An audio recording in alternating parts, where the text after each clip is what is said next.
Hello and welcome to Mindful Journey. This is doctor Gunjan Vishwakarma, your tarot card reader. और आज हम बात करेंगे air science Libra, Gemini, Aquarius यानी तुला राशि, मिथुन राशि और कुंभ राशि के लोगों के लिए। आप लोगों के कार्ड्स मैं ऑलरेडी पिक कर चुकी हूँ, निकाल चुकी हूँ और बहुत अच्छे कार्ड्स आए हैं। आपकी फ्यूचर गाइडेंस भी बहुत अच्छी आई है। तो चलिए इस रीडिंग को हम शुरू करते हैं। देखिए, मुझे ऐसा लगता है कि पिछले बहुत कुछ समय से, लगभग 6-7 महीनों से पास्ट, आप लोग काफ़ी कन्फ्यूजन में थे कि आपको क्या करना चाहिए, आपको क्या नहीं करना चाहिए। लाइफ ने आपको काफ़ी डिसअपॉइंट कर दिया था, या फिर सारे एफर्ट लगाने के बावजूद भी आप वो रिजल्ट्स नहीं पा रहे थे जो आपको पाने चाहिए थे।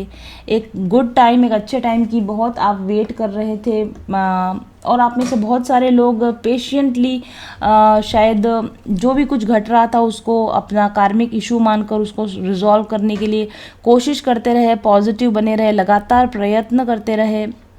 और मुझे ऐसा भी लगता है कि भले ही आपको लाइफ ने परेशान किया हो, लेकिन स्टिल आपने अपना धैर्य नहीं खोया, आपने खुद पर वर्क करना नहीं खोया। और बुरी से बुरी परिस्थितियों में भी, चाहे जैसे आप देख सकते हो, काफ़ी बुरी से बुरी परिस्थितियों में भी आप लोगों ने अपनी लाइफ को बैलेंस में रखने के लिए, उसको वापस से रीस्टार्ट करने के लिए जो कुछ भी आप कर सकते थे, जो कुछ भी आपके हाथ में था, आपने हर वो प्रयत्न किया जो आपको करना चाहिए था। और यही वजह है कि प्रेजेंटली, या हम कह लें कि फ्यूचर में, और जो लोग अभी भी परिस्थितियों में फंसे हुए हैं, आप लोगों के लिए बहुत ही पॉजिटिव गाइडेंस है कि आप लोग हार मत मानिए। आप लोग लगातार प्रयत्न करते रहिए, धैर्य के साथ अपने आप को सिचुएशन से बाहर निकालने की कोशिश करते रहिए। अगर आप ऐसा करेंगे तो अल्टीमेटली डेविल एनर्जीज़ पर, बैड एनर्जीज़ पर, जो कुछ भी बैड एक्सपीरियंसेस आपको हुए हैं उससे इजीली आप बाहर निकल पाएंगे, एक विनर की तरह बाहर निकल पाएंगे। बहुत ही बैलेंस्ड कंडीशन में आप ऐसी सिचुएशंस में से बाहर निकल पाएंगे। और जो चीज़ आपने खोई थी, वो खोई हुई चीज़ आपको वापस से मिलने वाली है, आपके अपने एफर्ट की वजह से, आपके पुरुषार्थ की वजह से, आपके धैर्य और आपके लगन की वजह से। साथ ही जो भी बैड एक्सपीरियंसेस आपको हुए हैं उसमें से बहुत ही विजडम गेन करके, समझदारी गेन करके, एक sense of achievement, sense of satisfaction gain करके, एक बहुत ही स्पिरिचुअल, एक बहुत ही wise, grounded, powerful human being बन के आप उसमें से निकलेंगे। और जो कुछ भी आप अचीव करेंगे इस सारे दौरान, उसका जो रिजल्ट मिलेगा वो ये होगा कि आपके तेज में वृद्धि होगी, आपके ओज में वृद्धि होगी, आपकी दुनिया भर में लोग, आपकी जो दुनिया है, हर एक व्यक्ति की दुनिया अलग अलग होती है, आपकी अपनी दुनिया में लोग आपको पहचानेंगे, आपको मान मिलेगा, सम्मान मिलेगा, लोग आपके एफर्ट्स की वैल्यू करेंगे। और आप क्योंकि इस बहुत ही बैड कंडीशन से निकलकर सरवाइव किए हैं, इसलिए आप अपने आप में एक हीलिंग पावर गेन करेंगे, जो पावर आप दूसरे लोगों को हील करने में, उनको ठीक करने में इस्तेमाल कर सकते हैं। आपकी कही हुई बातों में इतना वेटेज आएगा कि आप कुछ कह रहे हैं तो उस बात की वैल्यू की जाएगी, लोग आपको सुनना पसंद करेंगे। हो सकता है कि आप में से कुछ लोग लीडरशिप पोजीशंस में चले जाएं, कुछ लोगों को अच्छी पावर मिले, कुछ लोगों को अच्छी प्रमोशंस मिले, अच्छी अपॉर्चुनिटीज़ आपके लिए लाइफ में, फ्यूचर में डेफिनेटली आने वाली हैं। तो सभी एक्वेरियस हो या लिब्रा हो या जेमिनी, आप लोगों के लिए बहुत ही अच्छा समय आने वाला है।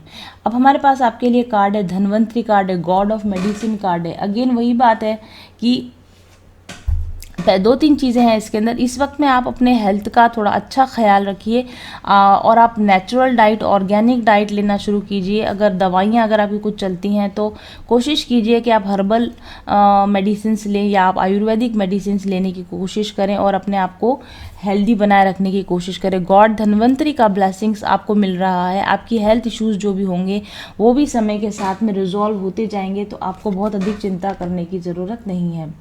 इस पर लिखा हुआ है फ्रीडम फ्रॉम डिजीज़। तो मैंने जैसा बताया कि आप आने वाले समय में आपको आपकी बीमारियों से छुटकारा मिलेगा। ग्रेटर हेल्थ एंड वेलबींग, आपको अच्छी हेल्थ, अच्छा वेलबींग मिले।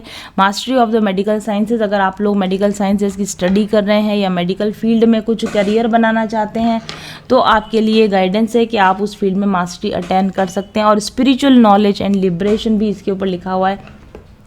तो आप आने वाले समय में अच्छी स्पिरिचुअल नॉलेज गेन करेंगे और अपनी स्पिरिचुअल नॉलेज के कारण अपनी बैड सिचुएशंस में से आप अपने आप को रिमूव करने की आपको पावर मिलेगी, ऐसा ये यहाँ पर कार्ड है। तो ये बहुत ही खूबसूरत है, बहुत ही अच्छा है। फिजिकल सफरिंग को रिमूव करने का भी ये कार्ड है। फिजिकल सफरिंग किसी भी लेवल पर हो सकती है, बीमारी की वजह से हो सकती है, मेंटल टेंशन की वजह से भी फिजिकल सफरिंग हो सकती है। ये सभी चीज़ों पर आपको आने वाले समय में लाभ मिलेगा, सुकून मिलेगा। और देखिए दूसरा कार्ड भी आपके लिए बहुत अच्छा आया, गणेश का कार्ड, रिमूवल ऑफ ऑब्स्टेकल्स। तो कोई भी नया काम करने के बारे में आप सोच रहे हैं, कोई नई अपॉर्चुनिटी लेने के बारे में, नए प्लेस पर जाने के बारे में तो आप डेफिनेटली जा सकते हैं, आप उस काम को कर सकते हैं। रिमूवल ऑफ ऑब्स्टेकल लिखा हुआ है। आपकी ज़िंदगी में कोई बाधाएं आई होंगी अब तक, धीरे धीरे वो जो बाधाएं हैं वो हटती जाएंगी। आप चाहें तो आप गणेश भगवान की स्तुति करें, गणेश जी के मंदिर में जाएं, उनको मोदक का भोग लगाएं, उनकी पूजा अर्चना करें। अभी गणेश उत्सव भी आ रहा है, तो आप गणेश उत्सव में आप बढ़ चढ़ कर हिस्सा लें, गणेश जी को प्रसन्न करने की कोशिश करें। 10 दिन का गणेश महोत्सव आ रहा है। यदि पॉसिबल हो तो आप अपने घर में भी गणपति बिठाएं, और या फिर आपके घर में आसपास अगर गणपति की स्थापना हुई है तो आप वहाँ पर जाकर गणपति को प्रसन्न करने की आप कोशिश करेंगे, तो आपकी लाइफ में आने वाले सभी ऑब्स्टेकल्स धीरे धीरे करके समाप्त हो रहे हैं, ऐसा हमारे को यहाँ दिख रहा है। इस पर लिखा हुआ है removing obstacles, peace and prosperity, physical and mental power, success in initiative, new ventures. तो डेफिनेटली एक बहुत अच्छा कार्ड है। आपकी लाइफ से ऑब्स्टेकल्स हटने वाले हैं, आपको पीस मिलेगी, प्रॉस्पेरिटी मिलेगी, फिजिकल और मेंटल दोनों ही लेवल पर आप पावरफुल होंगे, और आपको आपके नए कार्यों में जो भी कुछ भी नया आपने शुरू किया है तो उसमें डेफिनेटली आपको सफलता मिलेगी। बहुत ही खूबसूरत एनर्जीज हैं आप लोगों के लिए। तीसरा कार्ड आपके लिए इंटेलिजेंस का कार्ड है। माँ सरस्वती का आशीर्वाद आपके ऊपर बना रहेगा। आने वाले समय में आप इंटेलिजेंस गेन करोगे, नॉलेज गेन करोगे।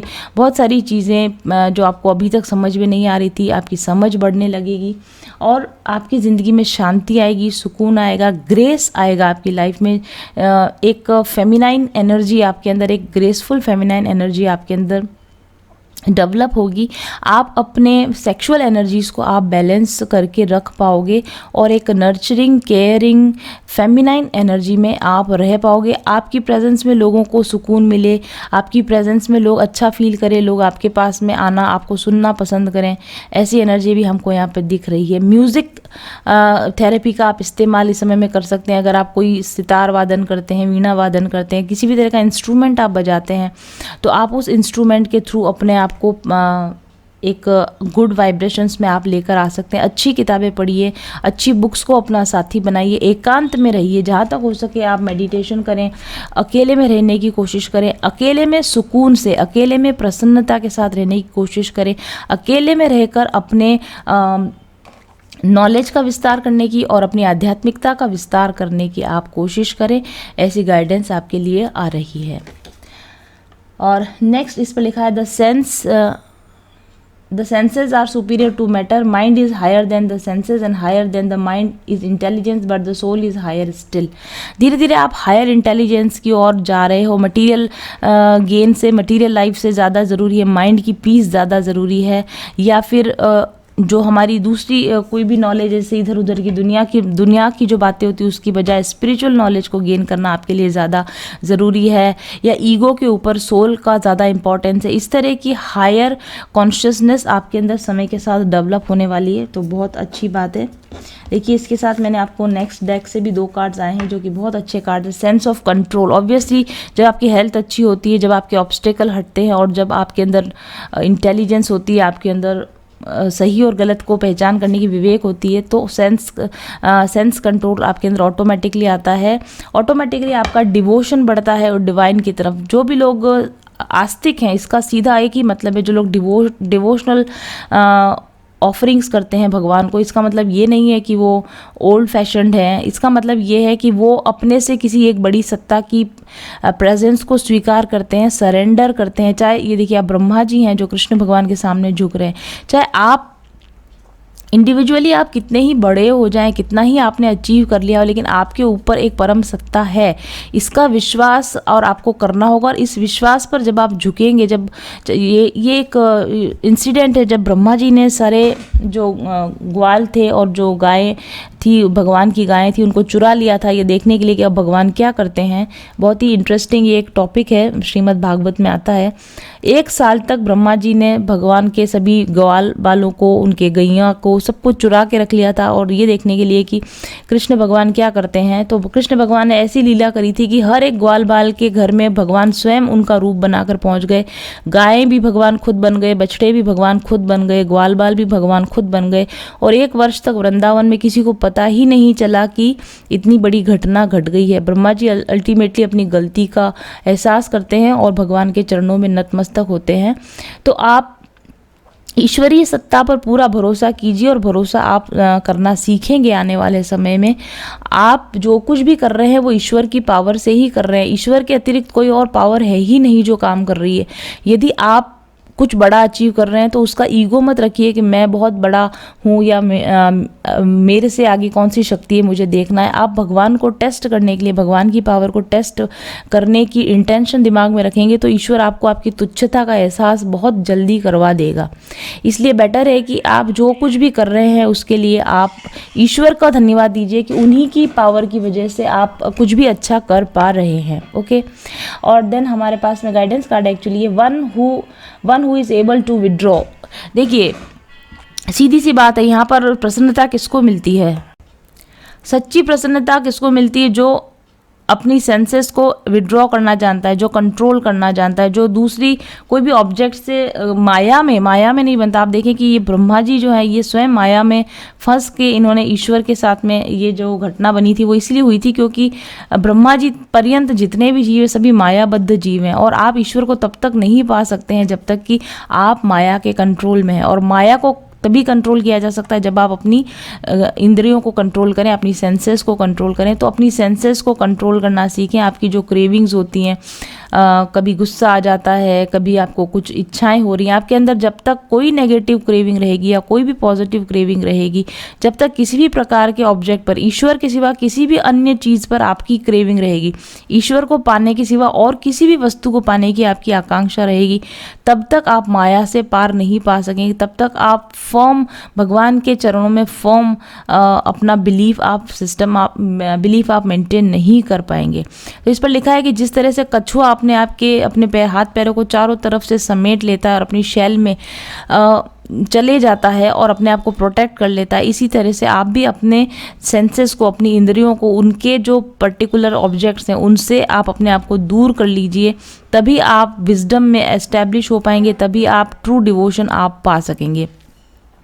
तो अगर आपकी आईज़ हैं तो आपकी आईज़ बहुत सारे लोग बहुत सारी गलत चीज़ें देखते हैं आँखों से। आँखें आपकी गलत देखने के लिए नहीं है, ईश्वर के दर्शन करने के लिए। पैर आपके भगवान के मंदिर में जाने के लिए हैं। कान आपके ईश्वर का भजन सुनने के लिए, ईश्वर का गुणगान सुनने के लिए। इस तरह से सभी इंद्रियों को आप माया के प्रभाव से मुक्त करके ईश्वर की तरफ जब आप डिवोट करेंगे तो और ट्रू विजडम, ट्रू प्रॉस्पेरिटी आपको मिलेगी, और ईश्वर की अनुकंपा का आपको एहसास होगा, ईश्वर की पावर का आपको एहसास होगा। नेक्स्ट गाइडेंस आपके लिए मोड ऑफ गुडनेस। अच्छे मैं इसको पढ़ देती हूँ एक बार। Happiness is the mode of goodness may in the beginning seem like poison but at the end just like nectar, for it is born out of the peace of self realization. Definitely yes, आपको अच्छे mood में रहना चाहिए। अभी हमारे जो healing course चल रहा है, आप इसके रिव्यूज़ देखते होंगे, इसके लोगों के क्लिप्स देखते होंगे जो व्हाट्सएप पर मेरे साथ जुड़े हुए हैं। हम लोगों को यही सिखा रहे हैं कि अपने मूड को हर समय अच्छा कैसे रखा जाए। जब आप अच्छे मूड में रहते हैं तो ऑटोमेटिकली आपकी जो हैप्पीनेस होती है वो आपके लिए बहुत अच्छे एक्सपीरियंसेस क्रिएट करती हो। और ये हैप्पीनेस कब आती है? ये जब आप शांति में होते हैं, जब आप सेल्फ रियलाइजेशन की प्रैक्टिस करते हैं तो ऑटोमेटिकली आपके अंदर एक नेचुरल हैप्पीनेस आती है। और जब आपके अंदर नेचुरल हैप्पीनेस आती है तो आपको अल्टीमेटली एहसास होता है कि आप खुश हो सकते हैं, किसी भी परिस्थिति में आप खुश हो सकते हैं। और जो कुछ कल होने वाला है, कल घटने वाला है, उसकी चिंता किए बगैर आज में आपको खुश रहना सीखना चाहिए। ऐसा यहाँ पर आपके लिए गाइडेंस आ रहा है। और यहाँ पर जो लिखा हुआ है कि बिगिनिंग में, क्योंकि शुरुआत में हमारी लाइफ में इतने ऑब्स्टेकल होते हैं, छोटे मोटे परेशानियाँ होती हैं, उनकी वजह से हमको लगता है हम खुश कैसे हो सकते हैं। चारों तरफ लाइफ में इतनी सारी प्रॉब्लम्स है, हम खुश कैसे हो सकते हैं। और खुश होना भी जैसे कि आपको जहर के जैसा लगता है, या दूसरे लोग खुश हो रहे होते तो भी आपको ऐसा लगता है ये लोग क्यों खुश हैं। या मैं ही दुखी हूँ बाकी सब लोग खुश क्यों है, ऐसा एनवे, ऐसी ईर्ष्या भी आपको आ सकती है। लेकिन स्टिल आप कोशिश कीजिए, खुश रहने की कोशिश कीजिए। अगर प्रेजेंटली आपकी लाइफ में कुछ अच्छा नहीं है तो पास्ट में कुछ अच्छा रहा होगा, उनकी अच्छी यादों, उन अच्छी मेमोरीज के साथ में खुश रहने की कोशिश कीजिए। और प्रेजेंट में भी आपकी लाइफ में जो कुछ भी अच्छा है उस मोमेंट को आप बेस्ट बनाने की, हैप्पी मोमेंट बनाने की कोशिश कीजिए। तो डेफिनेटली ये जो ब्यूटीफुल एनर्जी आपके लिए निकल कर आई है, इसको आप नियर फ्यूचर में एक्सपीरियंस कर पाएंगे। कुछ लोग अभी भी कर रहे होंगे। तो ये थी रीडिंग आप लोगों के लिए एयर साइंस यानी लिब्रा, जेमिनी, एक्वेरियस के लिए। Thank you very much for watching. I will be back soon. Till then stay happy, stay blessed.